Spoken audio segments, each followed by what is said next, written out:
திருத்தப்பட்ட ஆவணங்கள் அமலாக்கத்துறை திருத்திட்டாங்க அப்படிங்கிறது பெரிய லெவலில் வந்து திமுக தரப்பு நீதிமன்றத்தில் வைக்கிறாங்க. நீதிபதி ஆனந்த் வெங்கடேசன் அவர்கள் ஒரே வார்த்தை மட்டும் சொல்கிறாங்க, ஒரு வார்த்தையை சொல்லி அந்த விஷயத்தை ஸ்டாப் பண்ணுறாங்க.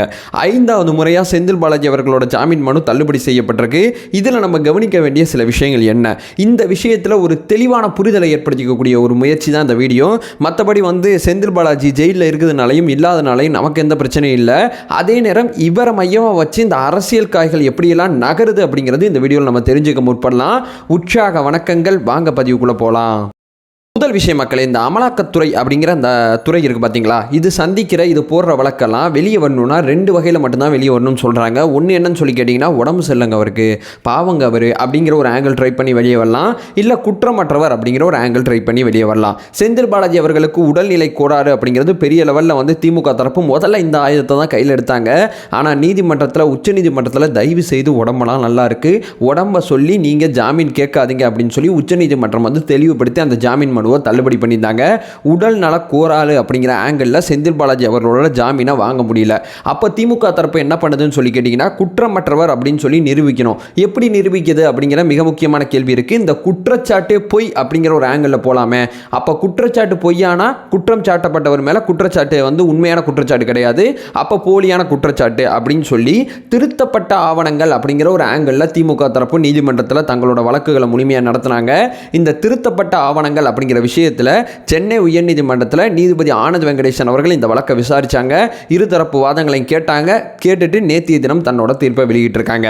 ஸோ இந்த இருதரப்பு வாதங்களை கேட்ட பிறகு இந்த திருத்திட்டாங்க ஆவணங்களில் அமலாக்கத்துறை, அதாவது கொடுத்த ஆவணங்கள், சேகரிக்கப்பட்ட ஆவணங்கள் வேற, இந்த வழக்கில் செந்தில் பாலாஜி அவர்களை மாட்டி விடணும் அப்படிங்கிற ஒரே காரணத்துக்காண்டி ஆவணங்களை திருத்திட்டாங்க அப்படிங்கிற மிக முக்கியமான மிக தீவிரமான குற்றச்சாட்டை நீதிமன்றத்தில் திமுக தரப்பு முன் வச்சுச்சு. நீதிபதி ஆனந்த் வெங்கடேசன் அவர்கள் இது எல்லாத்தையும் கேட்டுட்டு தன்னோட தீர்ப்பில் சில விஷயங்களை மிக தெளிவாக தெளிவுபடுத்தியிருக்காங்க. அவர் 2 விஷயத்தை அடிப்படையாக வச்சு தான் அந்த தீர்ப்பை கொடுத்துருக்காரு அப்படிங்கிறது அவரோட தீர்ப்பை முழுமையாக பார்க்கும்போது நமக்கு தெரியுது. முதல் விஷயம் என்னன்னு சொல்லி கேட்டிங்கன்னா, செல்வாக்கு மிக்க நபர் அப்படிங்கிற ஒரு வார்த்தையை அதிகமாக பயன்படுத்தியிருக்காரு தன்னோட தீர்ப்பில். இந்த செல்வாக்கு அப்படிங்கிறது எப்படிலாம் அந்த வழக்கில் வந்து மிக தீவிரத்தன்மை காட்டும், எப்படிலாம் அந்த வழக்கை வந்து செயலிழக்க வைக்கும் அப்படின்னு சொல்லி பல விஷயங்களை நீதிபதி ஆனந்த் வெங்கடேசன் அவர்கள் தெளிவுபடுத்தியிருக்காங்க.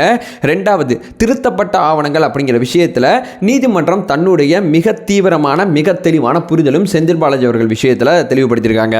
ஸோ ஓவரிவாக அந்த தீர்ப்பை கொஞ்சம் உடச்சு பார்த்தோன்னா, திருத்தப்பட்ட ஆவணங்கள் அப்படிங்கிற ஆங்கிளுக்கு நீதிபதி தன்னோட பதிலாக என்ன சொல்லியிருக்காருன்னா, நீங்கள் ஆவணங்களை அமலாக்கத்துறை திருத்திடுச்சு, மாற்றிடுச்சு, இஷ்டத்துக்கு வந்து இந்த வழக்கில் சிக்க வைக்கிறதுக்கு ஏற்றபடி வந்து கரெக்ஷன் பண்ணியிருக்கு அப்படிங்கிற குற்றச்சாட்டை முன் வச்சிங்க. நீங்கள் சொன்ன குற்றச்சாட்டை நீதிமன்றத்தில் அமலாக்கத்துறை சப்மிட் பண்ண ஆவணங்கள் அத்தனையுமே நாங்கள் பார்க்கும்போது அத்தனை ஆவணங்கள்லையுமே நாங்கள் முழுமையாக ஆராய்ச்சிக்கு உட்படுத்தும் போது இதில் எந்த விதமான முகாந்திரம் இல்லை, ஆரம்ப கட்ட முகாந்திரம் இல்லை அப்படிங்கிற விஷயம் எங்களுக்கு தெரிய வருது.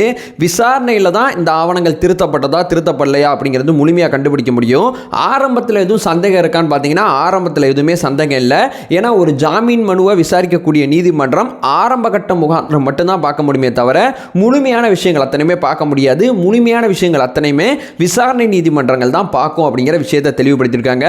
நீங்கள் சொன்னதில் எனக்கு சுத்தமாக நம்பிக்கை இல்லை அப்படின்னு சொல்லி தன்னோட ஆங்கிளை பதிவு செஞ்சுருக்காங்க. 2வது, ஏன் இதில் எனக்கு நம்பிக்கை இல்லைன்னு சொல்லி கேட்டிங்கன்னா, இந்த ஆவணங்கள் அத்தனையுமே நீதிமன்றத்திலிருந்து தான் அமலாக்கத்துறையிட்ட போயிருக்கு. அமலாக்கத்துறை தனிப்பட்ட முறையில் போய் எங்கேயுமே சேகரிக்கலை. அமலாக்கத்துறை வந்து இந்த ஆவணங்கள் அத்தனையுமே அடிப்படையாக வச்சு ஜோடிக்கலை. அதாவது ஆல்ரெடி செந்தில் பாலாஜி அவர்கள் வழக்கில் மத்திய பொருளாதார குற்றப்பிரிவு போலீசார் வழக்கை விசாரிச்சுக்கிட்டு இருக்காங்க. அவங்க நீதிமன்றத்தில் சப்மிட் பண்ண ஆவணங்களில் தான் அமலாக்கத்துறை தங்களுக்கு தேவைப்படுற ஆவணங்கள் அத்தனையுமே எடுத்திருக்கு. ஸோ மொத்தமாக எல்லா ஆவணத்தையுமே அமலாக்கத்துறை எடுத்துக்கல அப்படிங்கிற ஒரு ஆங்கிளுக்கு நீங்கள் சொல்கிறீங்க. எல்லா ஆவணங்களையும் அமலாக்கத்துறை எடுத்துக்க வேண்டிய அவசியம் கிடையாது. கிட்டத்தட்ட பார்த்தீங்கன்னா 280 கோப்புகள் மட்டும்தான் அந்த பென்ட்ரைவ்லேருந்து அமலாக்கத்துறை எடுத்துக்கிச்சு. ஏன்னு கேட்டிங்கன்னா, சட்டவிரோத பணப்பரிமாற்ற வழக்குக்கு அமலாக்கத்துறைக்கு என்னென்ன தேவையோ சப்மிட் பண்ண ஆவணங்கள் அத்தனையிலுமே சட்டவிரோதமாக இவர் பணப்பரிமாற்றம் பண்ணியிருக்கார் அப்படிங்கிற விஷயத்தை போராடி நிரூபிக்கிறதுக்கு அமலாக்கத்துறைக்கு என்னென்ன தேவையோ அதை மட்டும்தான் எடுத்துக்கும். எல்லா ஆவணங்களையும் அமலாக்கத்துறை எடுத்துக்க வேண்டிய தேவை கிடையாது. அது அமலாக்கத்துறைக்கு அவசியமும் கிடையாது. ஸோ சப்மிட் பண்ண பென்ட்ரைவ் ஆனது நீதிமன்றத்தில் சப்மிட் செய்யப்பட்டிருக்கு. நீதிமன்றத்தில் சப்மிட் பண்ண பென்ட்ரைவில் அமலாக்கத்துறை தனக்கு தேவைப்படுற ஆவணங்கள் அத்தனையுமே எடுத்திருக்கு. இதுக்கு பேர் திருத்தப்பட்ட ஆவணங்கள் கிடையாது, இதற்கு பேர் தேவைப்படுற ஆவணங்களை எடுத்துக்கொள்ளுதல் அப்படின்னு சொல்லி தான் நம்ம புரிஞ்சுக்கணும் அப்படிங்கிற விஷயத்தில் நீதிமன்றத்தில் நீதிபதி ஆனந்த் வெங்கடேசன் அவர்கள் தெளிவுபடுத்தியிருக்காங்க. ரெண்டாவது என்ன சொல்லியிருக்காங்கன்னா, செல்வாக்கு மிக்க நபர் அப்படிங்கிற பாயிண்ட் ஆஃப் வியூ ஏன் சொல்லியிருக்காங்கன்னா, ஜெயிலுக்கு போயிட்டார், 8 மாதமாக சிறையில் இருந்தார். ஆனால் பாருங்கள், இலாக்கா இல்லாத அமைச்சராக தான் இருந்தார். இந்த ஜாமீன் மனு விசாரணைக்கு வர்றதுக்கு ஓரிரு நாள் முன்னாடி அவர் தன்னோட பதவியை ராஜினாமா பண்ணுறாரு. ஸோ தமிழக அரசு இவருக்கு எவ்வளோ பக்கபலமாக இருக்குது அப்படிங்கிற விஷயம் ரொம்ப தெளிவாக தெரியுது. இவர் ஆல்ரெடி இந்த வழக்கை உச்சநீதிமன்ற அறிவுறுத்தல் அடிப்படையில் தான் சந்திக்கிறாரு. உச்சநீதிமன்றத்துக்கு போகிறதுக்கு முன்னாடி இந்த வழக்கில் எவ்வளோ சமரசம் பண்ணார் அப்படிங்கிறது நீதிமன்றத்தில் ரொம்ப தெளிவுபடுத்தியிருந்தாங்க நீதிபதிகள்.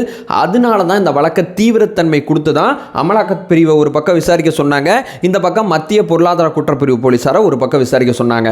2 பேரையும் நீதிமன்றம் தான் இவர் நிறையா சமரசம் செய்கிறாரு, செல்வாக்கு மிக்க நபராக இருக்கார் அப்படிங்கிறது நீதிமன்றம் தெளிவுபடுத்தினதுனால தான் இந்த வழக்கை அமலாக்கத்துறை இவ்வளோ தீவிரமாக விசாரிக்குது. ஸோ மீண்டும் நான் இவரை வெளியே விட்டேன்னா செல்வாக்கு மிக்க நபராக இருக்காரு, எல்லாருமே போக்குவரத்துறை அரசு ஊழியர்கள் சார்ந்த ஆவணங்கள் தான், சாட்சிகள் தான் அந்த வழக்கு நெடுகிலும் இருக்குது. ஆளுங்கட்சியோட எம்எல்ஏ வேற இருக்காரு, ஆளுங்கட்சியோட முழு சப்போர்ட் இருக்குது. ஏன்னா இலாக்கா இல்லாத அமைச்சராக 8 மாதம் வரைக்கும் இவரை வச்சுக்கிட்டாங்க. ஸோ இதெல்லாம் கணக்கு பண்ணி பார்க்கும்போது இந்த மிக தீவிரமான செல்வாக்கானது இந்த வழக்கில் பெரிய லெவலில் தாக்கத்தை ஏற்படுத்தும் அப்படிங்கிறது நான் உறுதியாக நம்புகிறேன் அப்படிங்கிற விஷயத்தை சொல்லிட்டு, திருத்தப்பட்ட ஆவணங்கள் ஏற்புடையது அல்ல, செல்வாக்கு மிக்க நபர் அப்படிங்கிற அமலாக்கத்துறையோட வாதமானது ஏற்கும்படி இருக்கு. அவங்களோட வாதம் ஏற்கும்படி இருக்கிறதுனால அவங்களோட கோரிக்கையான ஜாமீன் கொடுக்கக்கூடாது அப்படிங்கிற விஷயத்தை என்னோட தீர்ப்பாக குறிப்பிடுறேன் அப்படின்னு சொல்லி நீதிபதி ஆனந்த் வெங்கடேசன் அவர்கள் இந்த விஷயத்தில் தெளிவுபடுத்தியிருக்காங்க. அடுத்ததாக உச்சநீதிமன்றம் போவாங்க அப்படிங்கிறது பெரிய லெவலில் சொல்லப்படுது.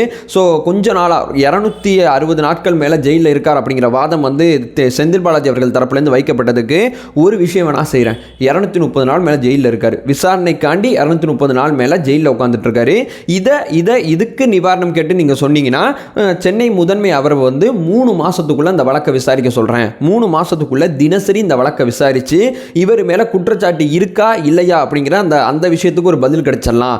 ஜாமீன் அப்படின்னு சொல்லி வராதிங்க. மீண்டும் நான் என்ன சொல்கிறேன்னா, இந்த வழக்கில் இவர் மேலே குற்றச்சாட்டு இருக்கு இல்லை அப்படிங்கிற அந்த கேள்விக்கு 3 மாதம் அவகாசம் கொடுத்து கீழமை நீதிமன்றத்தை விசாரிக்க சொல்கிறேன் அப்படின்னு சொல்லி நீதிபதி ஆனந்த் வெங்கடேசன் அவர்கள் தன்னோட நிவாரணத்தை கொடுத்துருக்காங்க. செந்தில் பாலாஜி அவர்கள் விஷயத்தில் இதுதான் மிக தீவிரமாக நடந்துகிட்டு இருக்கு அப்படிங்கிறத அந்த வீடியோவில் நான் உங்கள்கிட்ட ஷேர் பண்ணுறேன். அவங்க செல்வாக்கு மிக்க நபர் அப்படிங்கிற விஷயத்தை நம்புகிறாங்க, திருத்தப்பட்ட ஆவணங்களை நம்பலை. அதை சொல்லிட்டு இந்த வீடியோ என் பண்ணிக்கிறேன். நம்ம சேனலை ஃபர்தராக ஃபாலோ பண்ணிக்கினா பொலிட்டிக்கல் ரீதியாக பல்வேறு விஷயங்களை பற்றி நம்ம பேசிகிட்டு இருக்கோம்.